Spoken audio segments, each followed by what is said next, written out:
So that way you can kind of see what you did wrong on yesterday's quiz or what you did right on yesterday's quiz.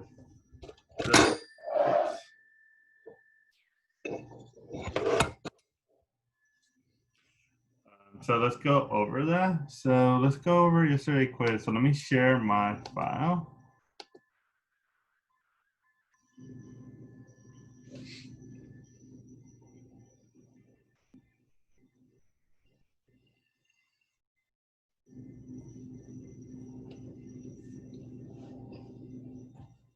All right. So this was a quiz that you took yesterday. So if you look at the first problem, so the first problem is asking, tell whether the correlation coefficient for the data is closest to -1, -0.5, 0, 0.5, or 1. So let's go over this one.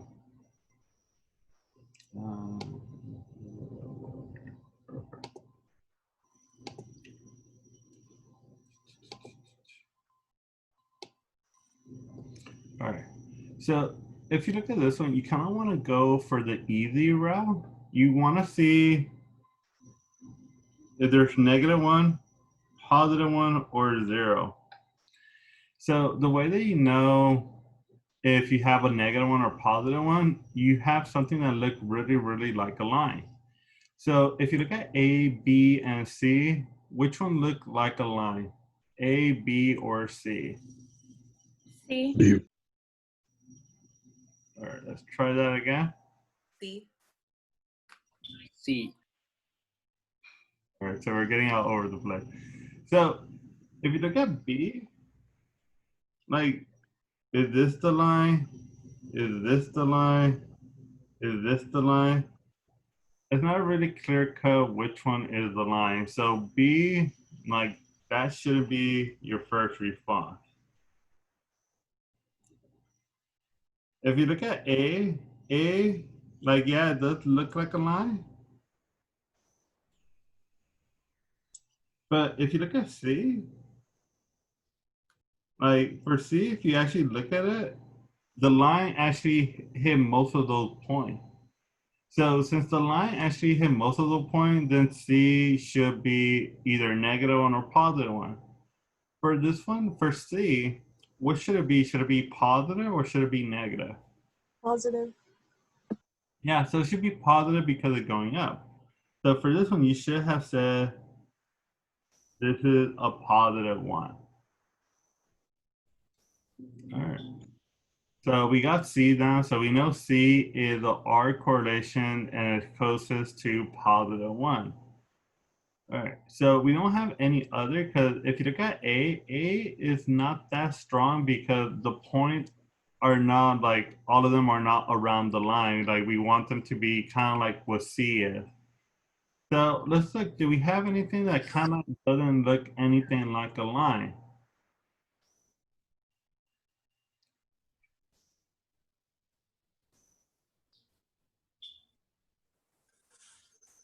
B. Yeah, B. So B doesn't look anything like a line. So for B, we're going to say this is 0.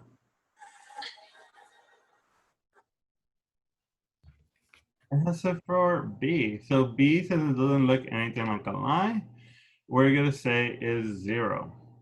Now let's do A. So if you look at A, we already kind of figure out that A, it does look like a line, but it doesn't look as strong of a line as C. So for A, what we're gonna do, we're gonna either say it's -0.5 or we're gonna say positive 0.5. So for this one, should I say the -0.5 or is it positive 0.5? Negative. Yeah, negative. And the reason why I know it's negative because it's going downward. So you get -0.5. All right, so that was part 1. So for each one of these will worth a point. So if you got 1A correct, you got 1 point. If you got 1B correct, you got another point. If you got 1C correct, you got another point. So that will worth 1 point each. All right. Any question in regard to number 1?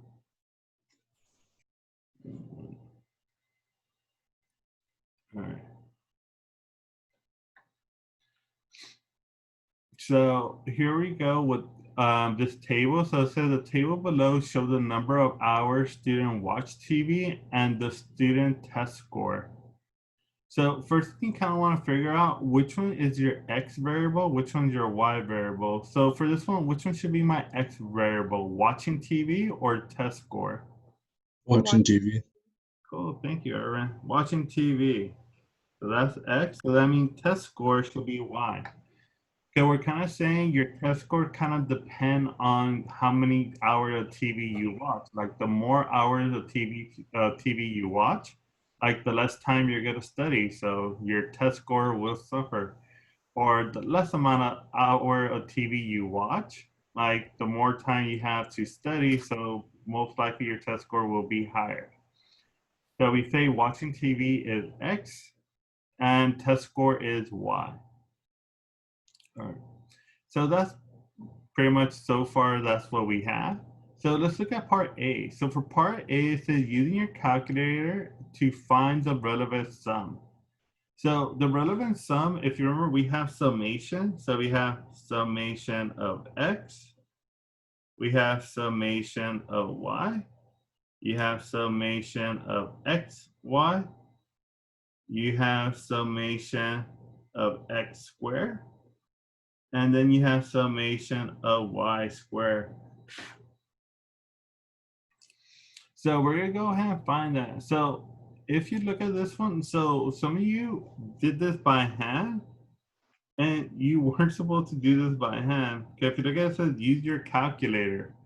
So what you wanna do, you wanna use your calculator to be able to find summation of Y, summation of XY, summation of X squared, and summation of Y squared. So what I'm going to go ahead and do, I'm gonna just go ahead and use class calc. So let's use class calc. So let me go ahead and transfer over to class calc, not Spotify. All right. So the first thing I want to go ahead and do in class calc, I want to enter a table. So you go plus and you say table. So we're gonna say 20. We're gonna say 15. We're gonna say 10. 18, 22.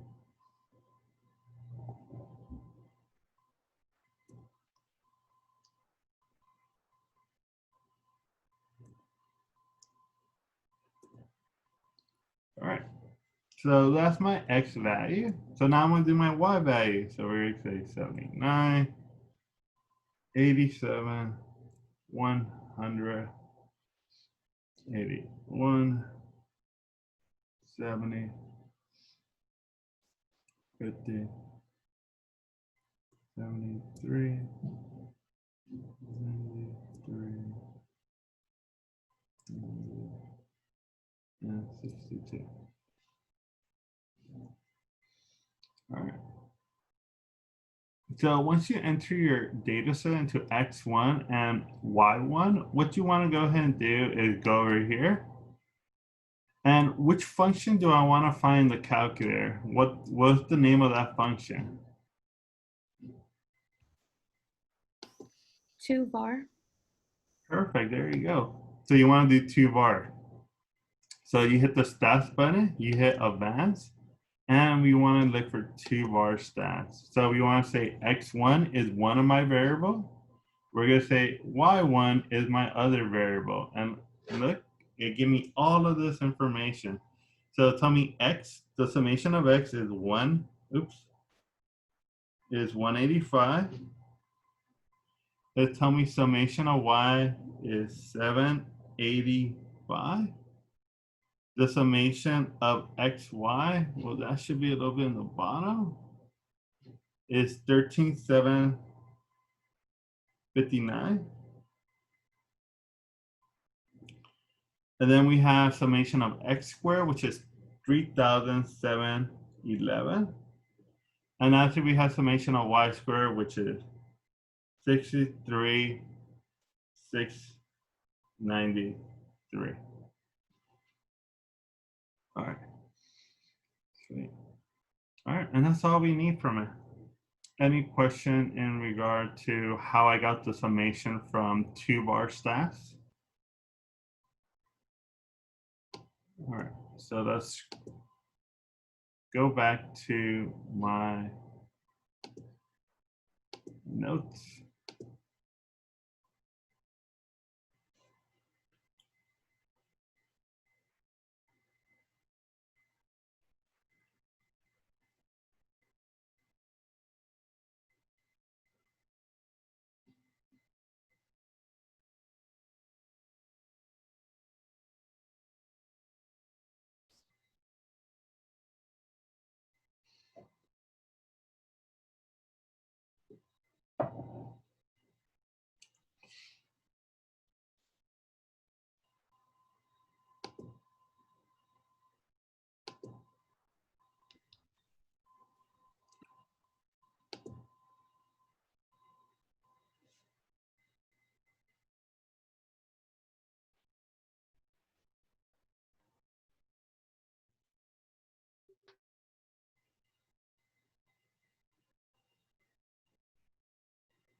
Here, let's try something.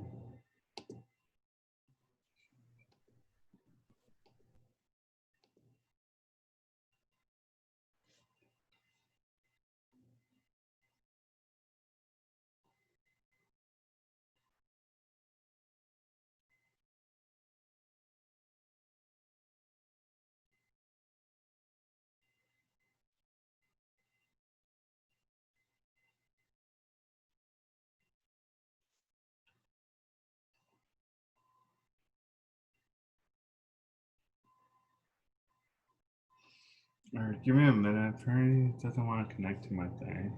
So let me just restart it. Hopefully, that should fix it.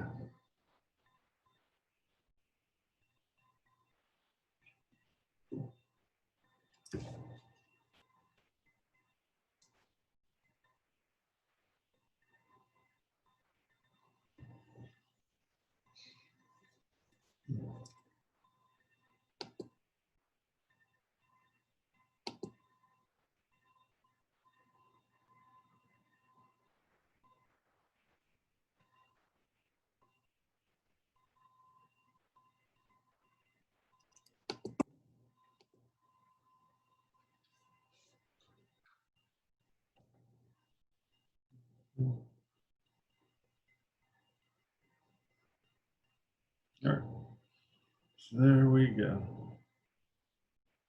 All right, so that's all you had to do for part A. So if you did this correctly, this one will work. Let me reconnect my pen.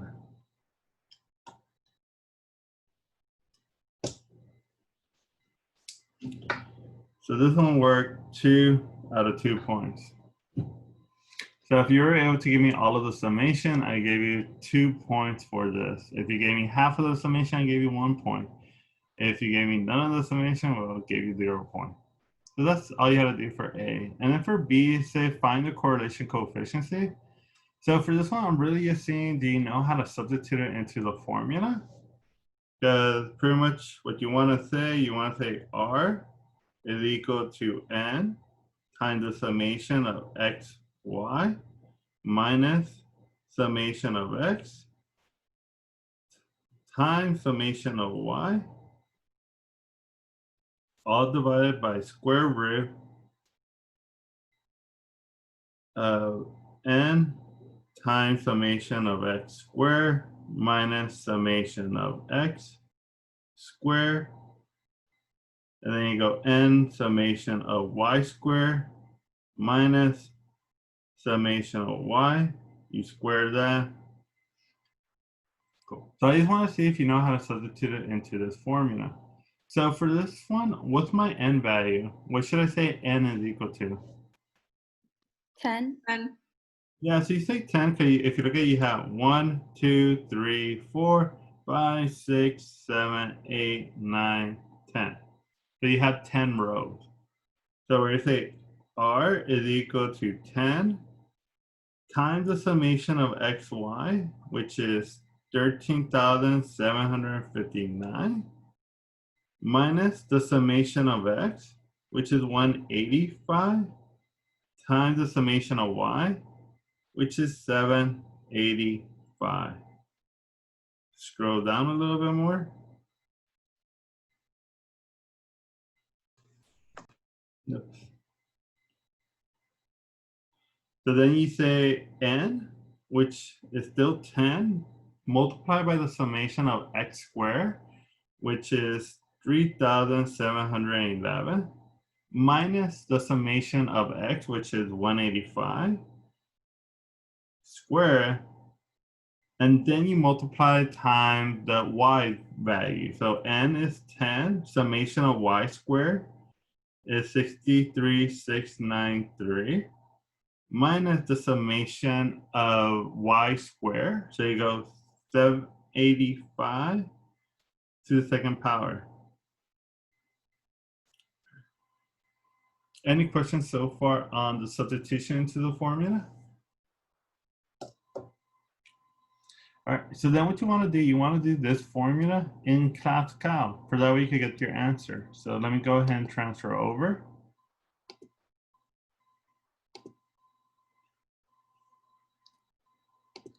All right. So if you look at it, I want to do a fraction. So you first want to choose this one, the one next to the 9, the one that says division. So that way you have your two fractions. So then you can just say 10, and then you can multiply 10 by the 13,759, and then subtract it by 185, and then multiply by 785. So that's your top portion. For the bottom portion, if you look at it, the radical go over everything. So you put radical A, and then you want to do parentheses. So inside the parentheses, we're going to do 10 multiply by 3,711 minus 185, and don't forget to square that. All right, so then we're going to do parentheses again. And now we're going to do the other side, which is for the y. So you get 10 multiply by 63,693. You subtract that by 785, and we're going to square this. And if you look right here, it gives me an R value of negative 0.987. We can't see that. What was that again? We can't see the bottom of your screen. Can you see it now? Yes. All right, sorry about that. Thanks for letting me know. All right, so if you look at it, it gives me negative 0.987, pretty much 9. But if you remember when you did the 2-bar stats, it already gave you this information. So if you were just to put R is equal to negative 0.9879, like I wouldn't know if you did it on the calculator or if you did the 2-bar stats to be able to get that answer. All right, but that was yesterday's quiz. So if you got this part correct, that was another 2 points. So this whole quiz was worth 7 points. So each one of these parts for part 1 was worth 1 point, and then for question number 2, each part was worth 2 points, because that one you had to do a little bit more mathematics. All right, but that's it for yesterday's quiz. Any question in regard to yesterday's quiz?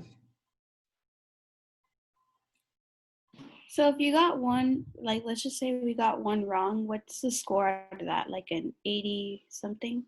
Yeah, so if you got one wrong, so say if you missed 1 point, that means you got 6 out of 7. So it'll be 0.86. Okay, thank you. Yeah, so if you got like 5 out of 7, it'll be 0.71, so on and so forth. All right.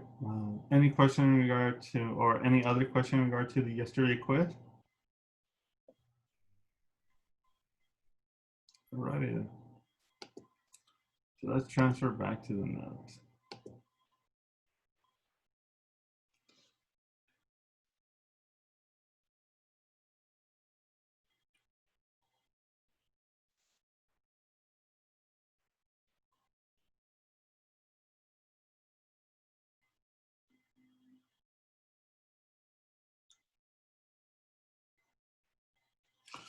All right.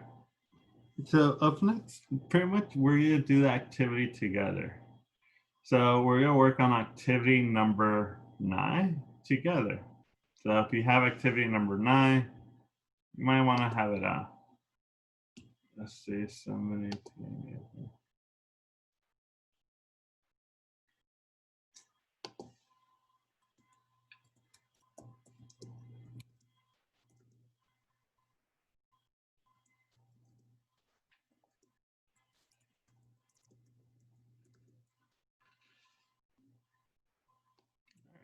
So let's go ahead and do activity number 9. So let's read the prompt. So it says, as Earth population continues to grow, the solid waste generated by the population grow with it.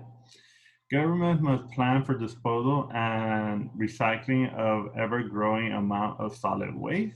Planner can use data from the past to predict future waste generation and plan for enough facility for disposing of and recycling the waste.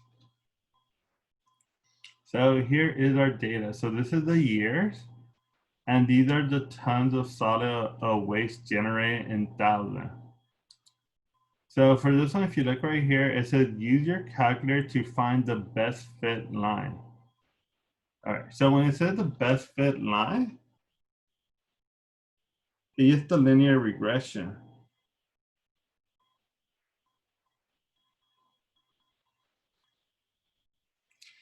So whenever they say the best fit line, pretty much they're saying find the linear regression. So what we want to go ahead and do is we just want to find the linear regression. And if you look right here, it says use your calculator. So we don't have to calculate anything by hand. It is saying just use the linear regression line that the calculator give you. So I'm going to go back right now to class cal. So let's go to class cal.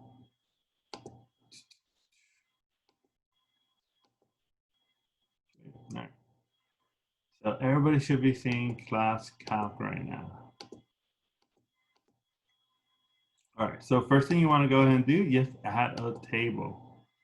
So add a table, so we put 1990, we put 1994, we put 1994 again, we put 1997, and we go 1999. Cool. And usually for class calc, it usually is better if you use the down arrow versus using enter, because for some reason, if you use enter, it really doesn't like that. Like, it won't work for you. So first one, 19,358. The next one is 19,484. The next one is 20,293. 21,499. And 23,561. All right. Everybody good on entering the data set to X1 and Y1? Yeah. All right, so let's go ahead and get the linear regression. If I want the linear regression, which function do I use in class cal? Right there where it says linreg in the corner. Oh, perfect. Let's use linreg. So we say X1, and then we say Y1. All right, and we're all done. So if you look at it, say Y hat is equal to 459 point. We're gonna round this off to 1 decimal place, just for that way we don't have that much. So we're gonna say 1 decimal place.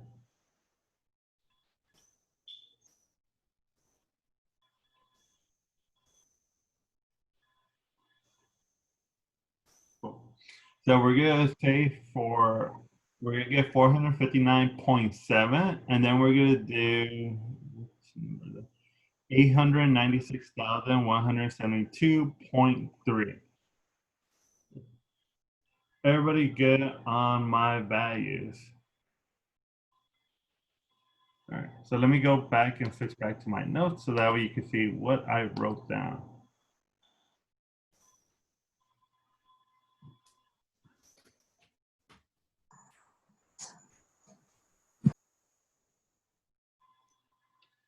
All right. So let's see if you remember from yesterday. So we're gonna say this is 1. We're gonna say this is 2. Which one is my slope, 1 or 2? 1. Oh, so this is my slope. This is my y-intercept.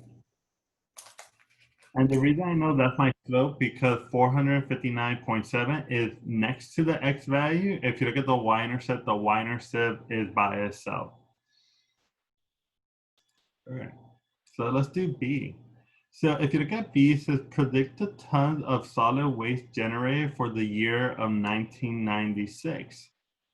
So if you want me to predict the value, like what do I do with the 1996? I think you multiply, right? Or add. Well, you're correct with the multiply, but multiply times what? You put it in the x, so it'd be like substituting the x. There you go. So you say 459.7, and we say multiply, and we multiply this by 1996. Then what we want to go ahead and do, you saying it's subtract by 896,172.3. All right, so I'm gonna go over in class calc. I'm gonna calculate this value, and you're gonna be done with part B and for part 1. All right, so we're gonna say 459.7. Then you're gonna say the multiplication sign, and we're gonna multiply it by 1996, and then we're gonna subtract it by 896,172.3. So if you look at our final answer, it's gonna be 21,388.9. And that's it for part B. So our prediction in the year 1996, there are going to be 21,388.9 tons of solid waste generated. So exciting.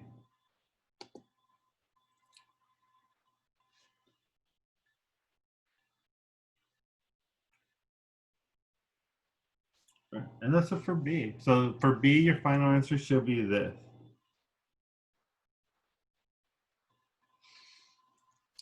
Any question for B? All right, so let's do number 2. All right, so if you look at number 2, it says U.S. farm as the number of farm have decreased in the United States, the average size of the remaining farm has grown larger, as shown in the table below. So if you look at the left-hand side is the year. If you look at the right-hand side is the average acreage per farm. So we're gonna say this is our X, this is our Y. So if you look at part A, it says calculate the correlation coefficient using your calculator. So once again, you want to use your calculator. So you don't want to do anything by hand because they're telling you use your calculator in order to calculate this. So let's go over and use class calc right now for this.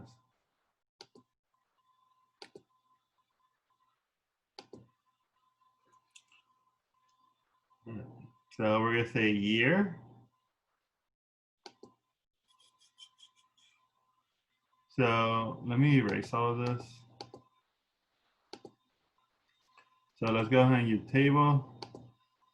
All right, so we'll put 1910, 19 1920, 1930, 1940, 1950, 1959, 1969, 1978, 1987, 1997, and then we go right here, so that's 139, 149, 157, 175, 216, 303, 390, 449, 462, and 487. All right, all of those numbers are correct. All right, so we just want to find the R value. So to find the R value, we can go stats, advanced, and let's just do len reg AX plus B. So we'll say X1, and we say Y1. All right, and we found R. So we say R is equal to 0.9647. So we get our R value to be 0.9647. So if you look at that value should be considered strong because it's between 0.7 and 1. So it's strong. So let's go back to my notes.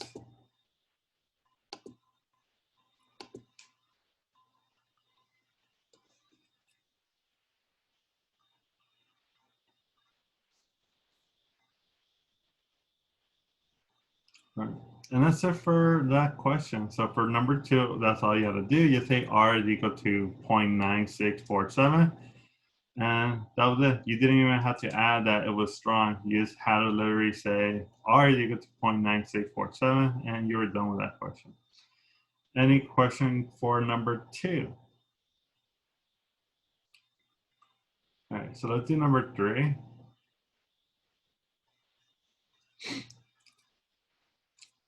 All right, so I'm not gonna read this entire thing, but pretty much if you look at this one, this is your trade-in value of a car. So this is how much money you get back when you trade it in.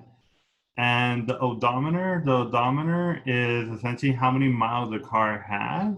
So if you look at it, it says in thousand. So when it says 59, it's technically not 59, it's 59,000. Or when it says 92, it's not 92 miles, it means it's 92,000 miles.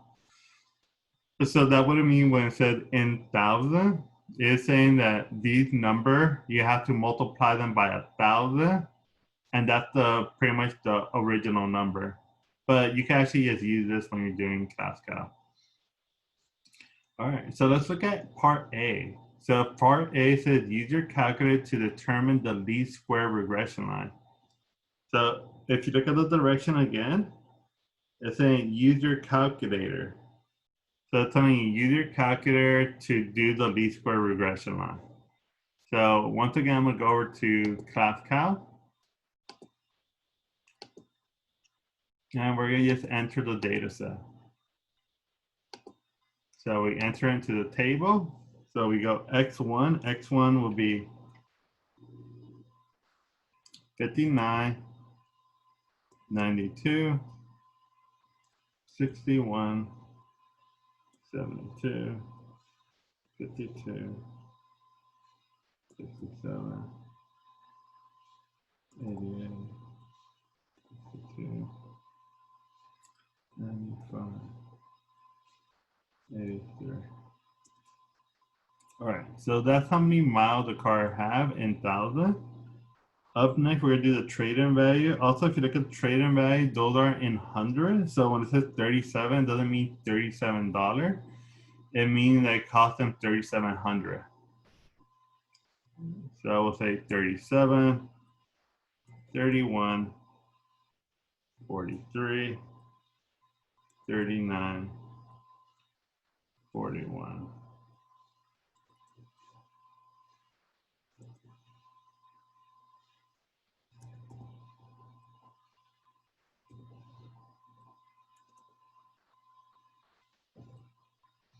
All right.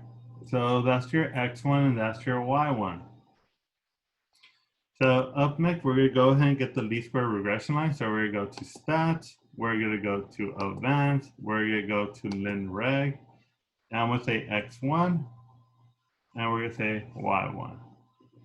So if you look right here where it says equation, well, that's my equation. So we're gonna say y hat is equal to negative 0.22, oops, sorry, negative 0.267x plus 56.205.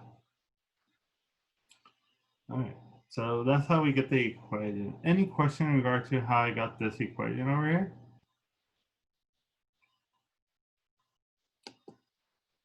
All right, so let me go back to my notes.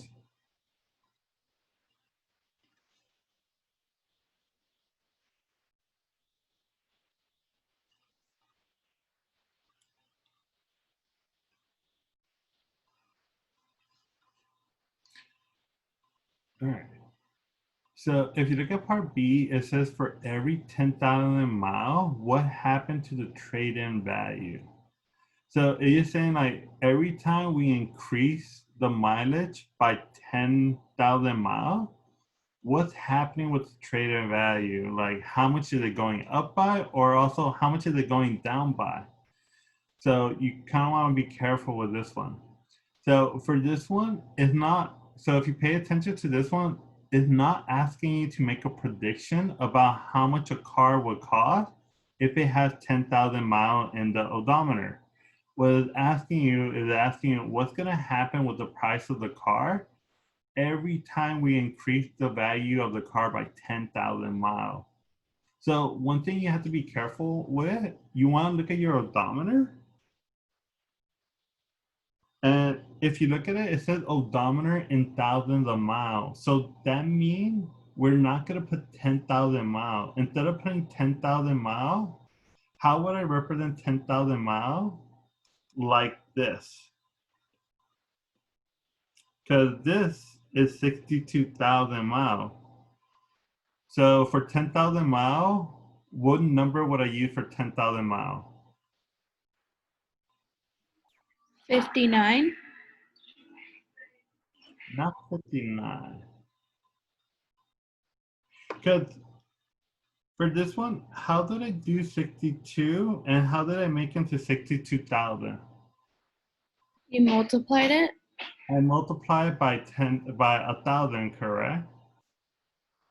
So how would I go from 62,000 to 62? What do I do with the 62?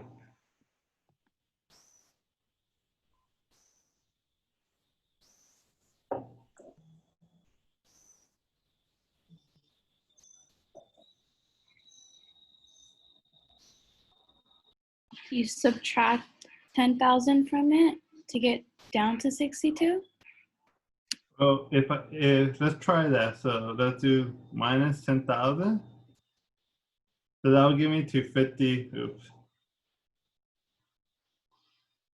That will give me 52,000. You divide I divide by what? by 1,000. Yeah, because it says it's in the thousand. So what you have to do, you have to get this 10,000 and divide it by 1,000. So this is the number we're gonna use. We're gonna use 10. Because remember, we're not using the full 10,000 because if you look at these numbers, they're not using the full 10,000 because they're telling us they're in the thousand. So we have to divide the 10,000 by 1,000 to get it looking like these numbers over here. All right. So for this one, since it's saying for every 10,000 miles, what happened to the trade-in value? So remember, we're not making a prediction. For this one, all we have to do is if we increase the car mileage by 10,000 miles, what's gonna happen to the price of the car? So for this one, what you have to do, you get 10 and you multiply it by the slope. So for this one, what's my slope? 56.25. Let's try that again, because that's actually my y-intercept. Remember, the slope is always next to the y. Oh, Negative 0.267. Yeah, so this will be 10 times negative 0.267. So if I do 10 times negative 0.267, what do I get? Negative 2.67. Yeah, negative 2.67. And that's it. And that's all you have to do for this one. So for this one, you have to be careful when it says for every, and then they give you a number. What you have to do, you have to get that number and you want to multiply it by the slope.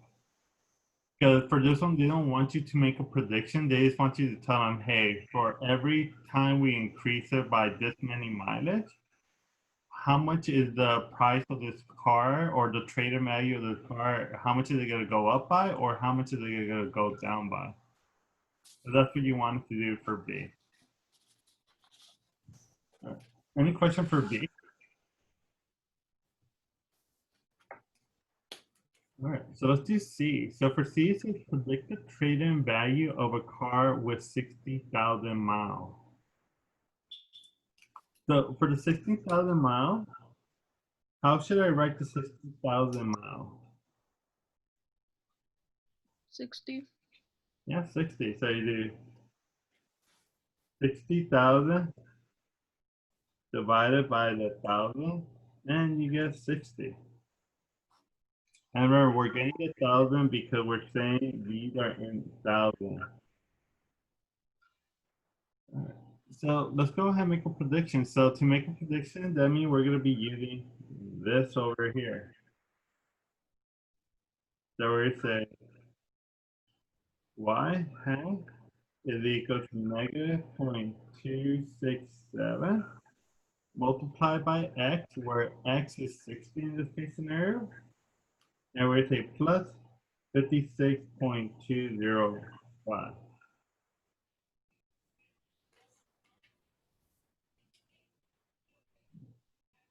Any question on how I got that so far? No. so when you're predicting, that's when you plug in the X, right? Perfect. Yeah. When you're predicting, that's when you substitute the x into your linear regression line. Okay, got it. But like for part B, when it says for every and whatever that value is, that's when you want to just say that number multiplied by the slope. So let me go ahead and just make that prediction. So I'm actually going to do this in my calculator. So you go negative 0.267 times 60 plus 56.205. And you get 40.185. So that's my prediction. So if a car has a 60,000 mileage, it's going to cost, or the trade-in value will be 40.185. But remember, this is in hundredths. So the actual value, if you want to get the actual value, you have to just multiply by 100. So you get 40.185 times 100, which will give you $4,018.50.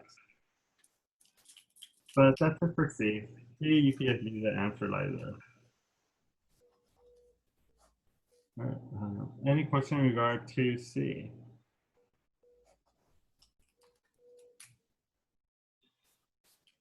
All right. So lastly, let's do 4. So it says 4, suppose that you are given the following result. What is the correlation coefficient of the data? So you're given A, you're given S of X, you're given S of Y.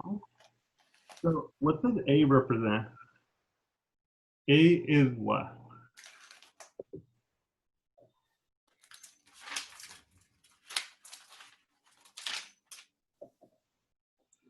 Start with an S. The sum? Not the sum, but good try. And with a E. Slope. Perfect, there you go. That's the slope. Do we remember the formula for slope?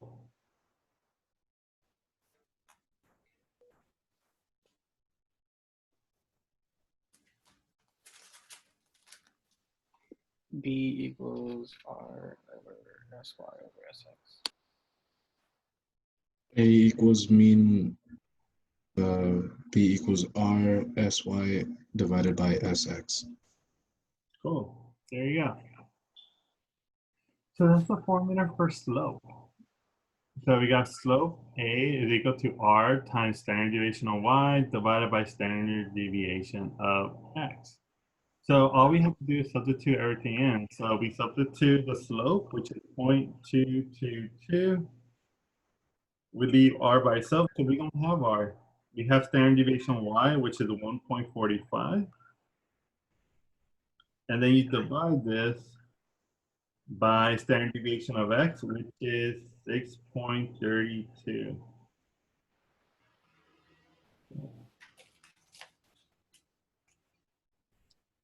Any questions so far on that?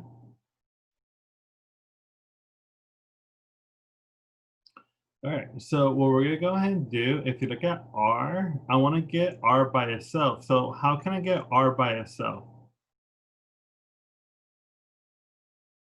And you need to do the reciprocal for 6.32. Well, not yet for 6.32, but you also wanna do it for 1.45. But good job on remembering the reciprocal. So you do 6.32 over 1.45.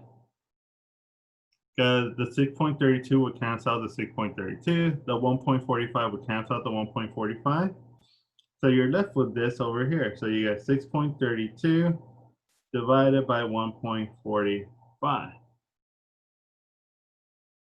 So then what you want to do, you enter that into ClassCal, and we'll get our answer. So let me go ahead and switch over to ClassCal.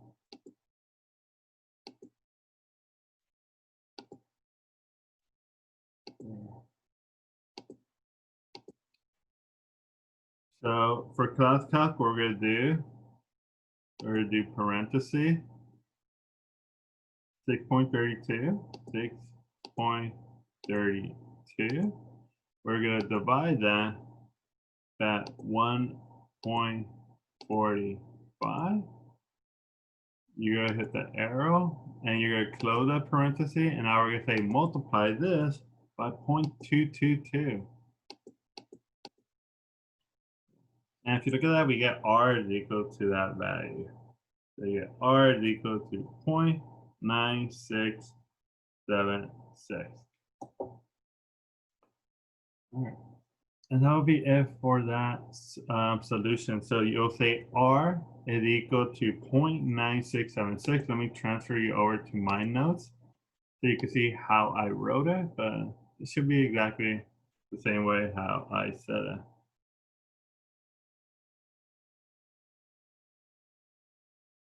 So if you look right here, that's your answer for R.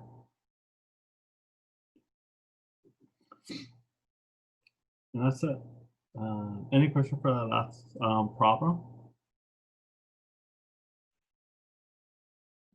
I have a general question. Yeah, what's up?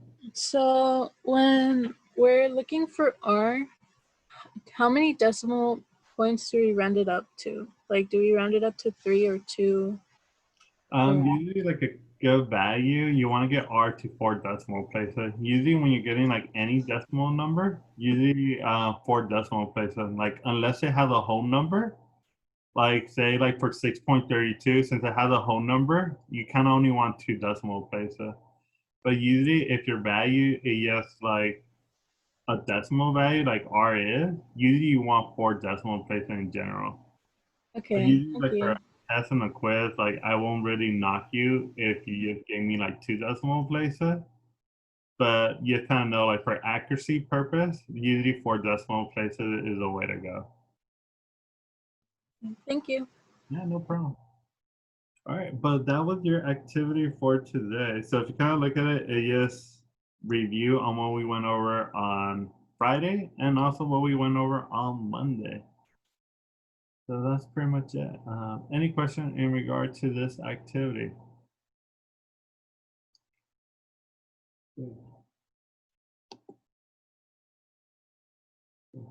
All right, so that's pretty much it for today. So what I'm gonna do, I'm gonna have office hour from here all the way till 12 p.m.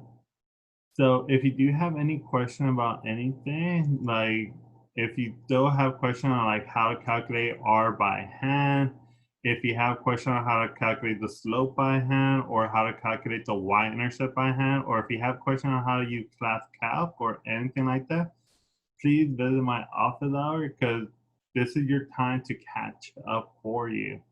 Like, do show up to the office hour because some of you do need the help. So if you know you need the help, like if you didn't get a perfect score on yesterday quiz, you should know that you need help on how to calculate R, how to find the slope, how to find the y-intercept. So please visit me in my office hour so that way I can help you. Also remember today you do have the workshop with Erica from 1 to 2 p.m. So you do want to go there. Like if I were you, I would first go to that workshop, and then after that workshop, you might want to take the quiz. So that way, like you'll be prepared for the quiz. But it's totally up to you. So remember, for the quiz will open up at 11:30 today, and I think I have it closing at 11:59 p.m. today. So you do want to take the quiz. The quiz is 30 minutes. If you do run out of time for the quiz, yes, email me the quiz, so that way you can still get credit for it. Yeah, so you do have homework. So the homework, Oh, wait up, I need to share. So your homework will be over here. Not there, that's the Zoom session. So if you go to Math 132 Summer 2020, you want to go right here where it says linear regression and correlation. And this should be the last homework for this section. So this is your last homework, 2 variable statistics. So this is your last homework for linear regression. And then starting tomorrow, we're going to start going over probability. So for probability, is right here, chapter number 3, probability. So that's gonna be the homework you're gonna start doing tomorrow. Do you want us to turn in the activity? Yeah, turn in the activity for that way I know you were here and like everybody should have the same answer because, well, I went over it. So yeah, so you turn in the activity. All right. And also, if you don't know where the quiz will be at for today's quiz, you go right here where it says quizzes. All right, quiz number 6, that was yesterday quiz. You're gonna be doing quiz number 7. Let's see. Cool. And if you look at it, it says is due today, which is the 14th, and is due at 11:59 p.m. today. So we're gonna open up at 11:30 a.m. So in 36 minutes, it should be open, and you're free to take the quiz at that time. Any question on that so far? Okay, so if you do want to visit me in office hour, what you want to do, you click right here where it says office hour. And what you want to do, you want to go right here where it says office hour. You don't want to go to this one because this is for how you got to this lecture. I'm going to be over here in this office hour. So if you do want to visit me in office hour, you have to ask any question about like linear regression, correlation coefficient, the slope, the y-intercept. Or if you have questions about your grade, you can always visit me in the office hour. So I'll be there in a bit. So any question before I sign off of this and then log back in on the office hour? Yes, there is SI session today. It's going to be from 1 to 2 p.m. with Erica.